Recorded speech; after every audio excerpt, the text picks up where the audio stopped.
Hello class first year. So this is the next point in accountancy, that is petty cash book, right? आपने cash book को अच्छे से समझ लिया है, उसकी एंट्रीज कब डेबिट करते हैं और कब क्रेडिट करते हैं, राइट? तो ये पैटी कैश बुक होती है, मतलब क्या होता है कि छोटी कैश बुक, मतलब ऐसा कह दीजिए कि जो एक हेड कैशियर है और एक जूनियर कैशियर्स हैं, ठीक है? तो डेली बेसिस पर जो छोटे छोटे खर्चे पूरे करने के लिए हम एक बुक बनाते हैं, एक ऐसा अकाउंट का एक फॉर्मेट तैयार करते हैं जिसमें हम डेली होने वाले, ठीक है, छोटे छोटे खर्चों को लिखते चले जाते हैं, ठीक। जिसमें जैसे वेजेस दिए गए या छोटे एक्सपेंसेस हुए, कुछ चाय कॉफ़ी के, स्नैक्स के, स्टेशनरी है, कोरियर सर्विसेज हैं, ठीक है, या कोई गेस्ट आया है तो उसके लिए कुछ आपने डिनर दिया है, उसको लंच करा दिया है उसको, ऐसे कुछ जो है वो एक्सपेंसेस को मेंटेन रखने के लिए पेटी कैश बुक की जाती है, राइट?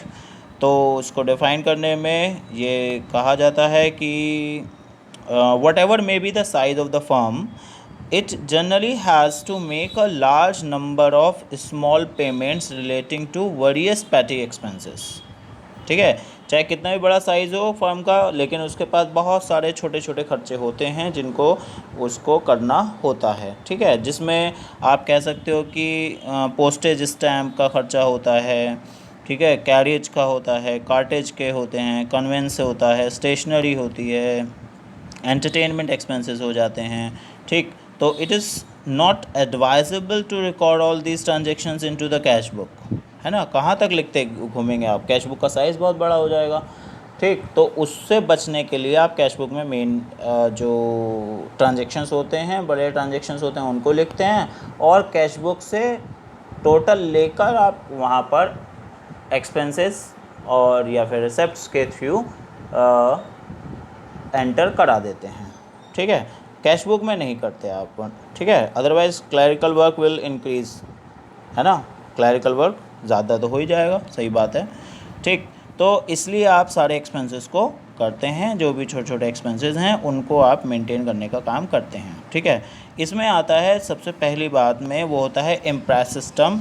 इम्प्रेस सिस्टम के अंडर में ये होता है कि जो पेटी कैशियर है is given a fix sum of money cash, उसको मंथ के शुरू में ही कुछ पैसे दे दिए जाते हैं कि ये इतना अमाउंट रखिए और इसमें से आप इन सारे एक्सपेंसेस को करते रहेंगे, ठीक है? Means he is asked to make petty payments out of it. At the end of the month और week the actual amount spend by him is checked. Actual amount उससे चेक किया जाता है वाउचर्स के थ्रू, ठीक है? Head cashier इस काम को करते हैं कि आपने कितना पैसा खर्च किया, और जो बचता है वो नेक्स्ट मंथ में ट्रांसफ़र करवा दिया जाता है। समझ में आ गया? ठीक है, अभी एक एग्जांपल देख लेंगे हम इसका कि उसमें कैसे पैसा देते हैं कैशियर्स, ठीक है? जो हेड कैशियर है वो जो जूनियर कैशियर्स हैं उनको पैसे देते हैं कि आप इतना पैसा ये रखिए और इनसे छोटे छोटे खर्चे पूरे करते रहिएगा, ठीक। बहुत आसान सा अकाउंट होता है और ये बहुत अच्छे मार्क्स आपको दिलवा देता है, ठीक है? तो इसके अकाउंटिंग ट्रीटमेंट के लिए दो तरीके सामने आते हैं। पहला नंबर है सिंपल पैटी कैश बुक और दूसरा होता है एनालिटिकल पैटी कैश बुक, ठीक। आपके कोर्स में सिंपल पैटी कैश बुक को उतना ज़्यादा जो है वो इम्पोर्टेंस नहीं दिया जाता और ना ही किया जाता है। हम मोस्टली जो है एनालिटिकल पैटी कैश बुक को ही बनाते हैं, ठीक है? जिसका फॉर्मेट ये रहा आपके सामने, ठीक। देखिए कैसे है, डेबिट साइड से शुरू करते हैं अगर, ठीक है? तो अमाउंट रिसीव्ड यहाँ पर लिखा जाएगा, ठीक है? इसको पेन ओपन कर लेते हैं ज़रा इसका, यस। तो ये अमाउंट रिसीव यहाँ पर लिखा जाएगा, जितना पैसा कैशियर को मिलेगा, ठीक है? नेक्स्ट नंबर पे आता है इसका सीबीटी, जो कैश बुक फोलियो है। कैश बुक में कहाँ पर एंट्री की जानी है वो नंबर यहाँ पे हैं। वो जनरली जब आप एज अ स्टूडेंट्स कर रहे हैं तो यहाँ पर आपके लिए वो नहीं आता, डेट्स आ जाती हैं। उसके बाद to balance BD, to balance BD का मतलब होता है जो अमाउंट रिसीव हुआ है वो, ठीक है। टू कैश, नेक्स्ट नंबर पे कितना पैसा, एक तो बैलेंस बीडी का मतलब हुआ जो लास्ट मंथ से इस मंथ में ट्रांसफ़र हुआ। टू कैश का मतलब वो पैसा जो अब एक्चुअल में इस मंथ में मिला है, ठीक है। इसके बाद सारे एक्सपेंसेस आने शुरू हो जाते हैं, आप एक्सपेंसेस को लिखते चले जाते हैं। अब इधर वाले बॉक्सेस को देख लीजिए, वाउचर नंबर, किस एक्सपेंस का कौन सा वाउचर नंबर है वो यहाँ लिखेंगे। टोटल पेमेंट कितना कितना है वो यहाँ लिखते चले जाएंगे आप। अब ये जो मेन कॉलम्स हैं वो बनाने ही होते हैं। मेन कॉलम्स का मतलब है जैसे postage and courier service, wages, conveyance, ठीक है, और स्टेशनरी और मिसलिनियस, जो इन चारों में नहीं है वो मिसलिनियस में चला जाएगा, सही है। तो ये चारों खर्चे तो सबसे छोटे माने ही जाते हैं जो आपको मेंटेन करने होते हैं। आप क्वेश्चन को जब रीड करेंगे तो इसमें देख लेंगे कि उसमें पोस्टेज, कोरियर, वेजेस, कन्वेंस और स्टेशनरी ये चारों आते हैं, आ रहे हैं या नहीं आ रहे हैं, ठीक है। या फिर कोई और जैसे कार्टेज अलग से आ रहा है, ठीक है, या कन्वेंस तो हो गया, और कुछ नहीं, वेजेस अगर अलग से और कोई आ रहे हैं तो आप यहीं पर एंटर कराते चले जाते हैं। अगर इन चारों से पांचों से अलग कोई है, कोई चीज़ है, ठीक है, कार्टेज भी इसमें ही ले लिया जाता है, कार्टेज जो है, ठीक, इसमें ही ले लिया जाता है। अगर इनसे अलग कुछ है तो वो मिसलिनियस एक्सपेंसेस वाले कॉलम में एंटर अमाउंट करवा दिया जाता है, ठीक है। मतलब क्या है कि जैसे हमें पोस्टेज का पैसा लिखना है तो हम यहाँ पर पोस्टेज की एंट्री करेंगे और पोस्टेज के सामने यहाँ पर अमाउंट उसको लिख देंगे, ठीक है। इसका टोटल आप नीचे जाके कर लेंगे। फिर वेजेस लिखना है तो वेजेस का अमाउंट इसके सामने लिख देंगे। कन्वेंस हुआ था तो कन्वेंस का अमाउंट यहाँ लिख देंगे। जितनी बार भी हुआ है उतनी बार अलग अलग एंट्रीज़ आप पास करते चले जाते हैं, डेट वाइज करते हैं इस काम को। समझ में आ गया, ठीक। अब नीचे टोटल पेमेंट आप यहाँ पे कर लेते हैं, ठीक है। ये टोटल पेमेंट्स यहाँ पे हो जाएगा जितने भी आपने एक्सपेंसेस किए हैं ऊपर से नीचे तक के, ठीक। फिर जितना बैलेंस था उसमें से आप बैलेंस CD निकाल देंगे यहाँ पर और टोटल आ जाएगा लाइन डबल लाइन के अंदर, ठीक। आ गई बात समझ में, नहीं आई? टोटल पेमेंट आपने कितना पेमेंट दिया ये आ गया, ठीक। फिर बैलेंस का मतलब हुआ कि ये वाला जो अमाउंट शुरू में मिला था, ठीक है, ये वाला अमाउंट इस वाले अमाउंट में से डिडक्ट होगा, जो भी ग्रेटर होगा वैसे इन दोनों का जो डिफरेंस देखेंगे और वो डिफरेंस बैलेंस CD होकर इस कॉलम में लिखवा दिया जाएगा, ठीक है। और जो ये अमाउंट है टू बैलेंस BD लिखकर इधर लिखा जाएगा और बाकी जो कैश बचा है वो यहाँ पर ट्रांसफ़र हो जाता है लास्ट में टू कैश में, ठीक है। अभी एक एग्जांपल देख लेते हैं इसका, तो जिससे आपको क्लियर हो जाता है। इस तरह से क्वेश्चन आपके सामने आएगा। वो क्वेश्चन होगा कि record the following transaction in the petty cash book drawn with the suitable column and then balance the same.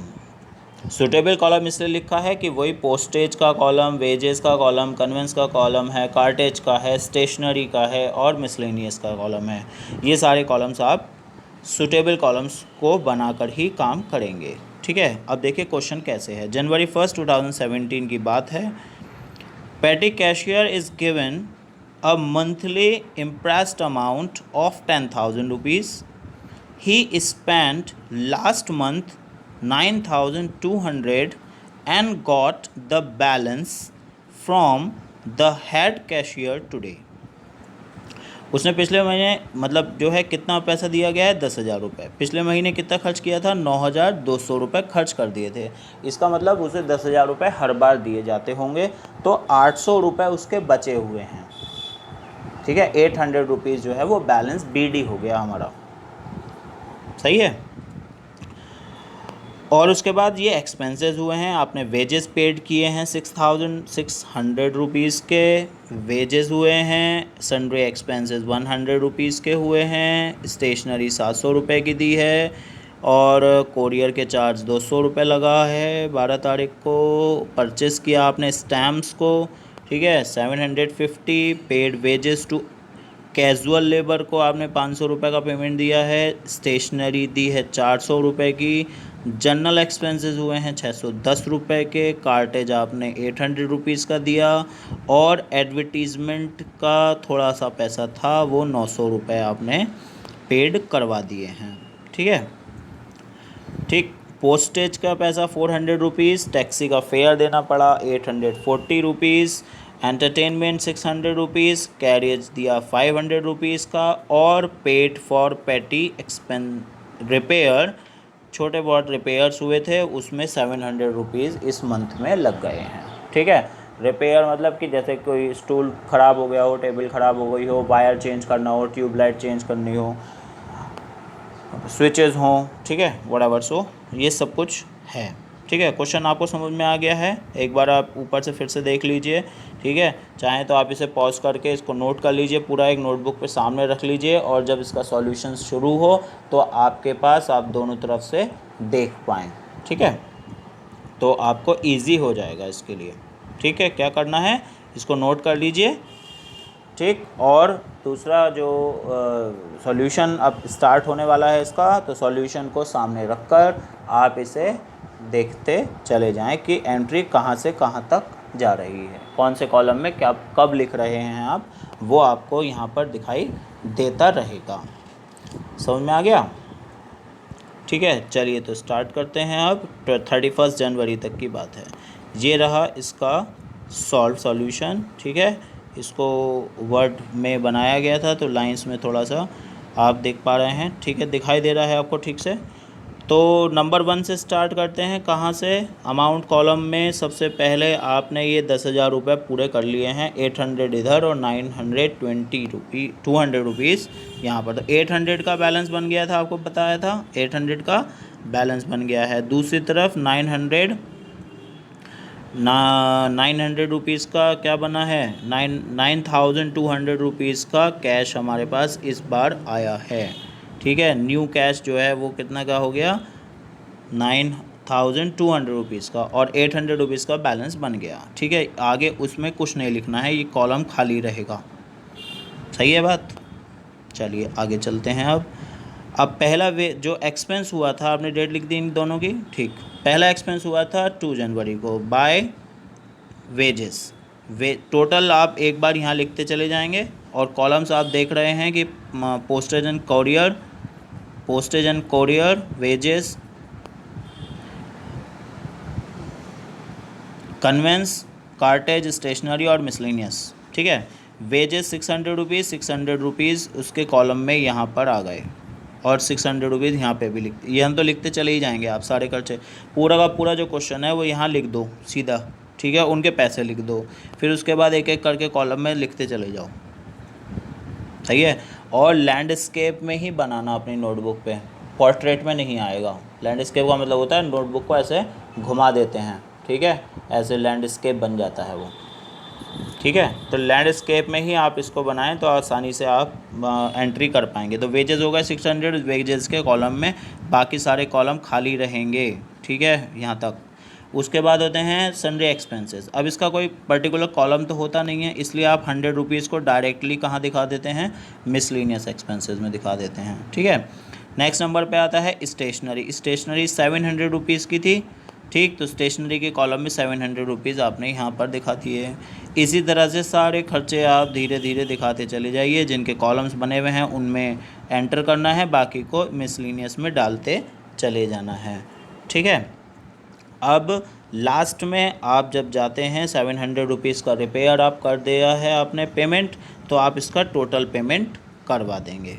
ठीक है, टोटल पेमेंट आ गया है 8,600 रुपीज़ का, देख रहे हो? ठीक है, अब मेन काम जो बचता है वो क्या है, देखो मेन काम ये बचता है, अब वो बचता है, ये टोटल हो गया, इन सब के इंडिविजुअल टोटल्स हो गए, देखो सबके। ठीक है, ये सारे टोटल इसी 8,600 के इक्वलेंट आएंगे। ठीक, अब आप यहाँ से जो बैलेंस था, कौन सा वाला, ये वाला जो बैलेंस था, डॉट डॉट डॉट डॉट दिख रहा है, ये वाला जो बैलेंस था, इसमें से इसको माइनस करिए टोटल पेमेंट्स को, तो आपके कितने पैसे बचते हैं, 1,400 रुपीज़। मतलब आपने क्या किया है कि 10,000 रुपीज़ में से 8,600 रुपीज़ को माइनस करा दिया है। ठीक है। तो आपके ये 1400 रुपीज़ जो आएंगे वो टोटल आ जाएगा। बात समझ में आ गई? ठीक। 4, तो यहाँ से 10,000 रुपीज़ जो यहाँ टोटल मिला था हमें, ठीक है, हमने इसमें से क्या कर दिया, इस टोटल में से क्या माइनस करवा दिया, 8600 मीन्स जो पेमेंट हुआ था उसको माइनस करवा दिया है आपने। ठीक है। तो आपके पास फ्रेश जो अब जो बैलेंस बचा है, क्योंकि 10,000 रुपये ज़्यादा थे और ख़र्चा हुआ सिर्फ 8,600 रुपीज़ का, 8600 रुपये का खर्चा हुआ, तो आपके पास पैसे कितने बचे, 1400 रुपये बचे। ठीक है, 1400 रुपये। और यहाँ पे आप बैलेंस CD लिख कर इसको दिखा देते हैं। बस इतना सा काम है। अब इस पेमेंट को उठाइए और नेक्स्ट मंथ फैब आएगा जनवरी के बाद, फैब 1 टू बैलेंस BD लिखिए और 1400 रुपीज़ को यहाँ पर दिखा दीजिए। और टू कैश कितना खर्च हुआ, 8600 रुपीज़ खर्च हुआ, वो यहाँ फाइनल में दिखा दिया जाएगा। ठीक, बस इतना काम करना होता है, आपका पेटी कैश बुक तैयार हो जाता है। एक्सपेंसेस सारे मिलेंगे, आपको अलग अलग कॉलम में लिखना है और लिखकर उनको टोटल करना है। टोटल करके माइनस करना है यहाँ से जो आपको पैसा मिला था शुरू में, ठीक है, उसमें से ये वाला जो अमाउंट है उसको डिडक्ट करना है, माने डिफरेंस देखना है। ठीक है, अब डिफरेंस देखने के बाद जो पैसा आएगा उसको ट्रांसफ़र करके आप इधर ले जाएंगे। ठीक है, देखो एक बार और एरो लगा के बता देते हैं। ये जो टोटल पैसा है जो आपको मिला था उसको, और ये वाला जो टोटल पैसा है जो एक्सपेंस हुए हैं, पेमेंट्स हुए हैं, उनका डिडक्शन देखना है, डिफरेंस देखना है। ये जो डिफरेंस आएगा वो बैलेंस CD लिखकर यहाँ इस वाले कॉलम में इसके नीचे दिखा देंगे। उससे क्या होगा कि ये 10,000 का टोटल दोनों तरफ का बराबर आ जाएगा। ठीक है, 10,000 इधर जो रिसीव हुआ था, 10,000 जो इधर बना, तो ये बैलेंस बच गया, बैलेंस CD। और बैलेंस CD को उठाकर आप नेक्स्ट मंथ में इधर ट्रांसफ़र करेंगे। लिखने की जगह बीच में पर्टिकुलर यहीं पर रहेगी, टू बैलेंस BD। ठीक है, 1400 रुपीज़ बैलेंस BD में चले गए। ठीक, और टू कैश अकाउंट में कितना बचा है, 8600 रुपीज़, ये एक्सपेंसेस था पिछले महीने का। तो इससे क्या होता है, हमें दोनों बातें पता चलती रहती हैं कि हमने कितना पैसा खर्च किया पिछले महीने और कितना पैसा हमारे पास रिमेनिंग बच गया है। ये दोनों बातें हमें पता चलती रहती हैं, जिससे हम इजीली अपने अकाउंट्स को मेंटेन करवा पाते हैं।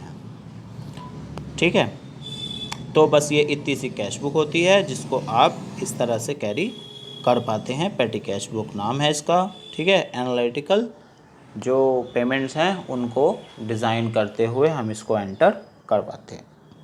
ओके, अगर कोई प्रॉब्लम आती है आपको, you can directly comment me, right. Thank you very much.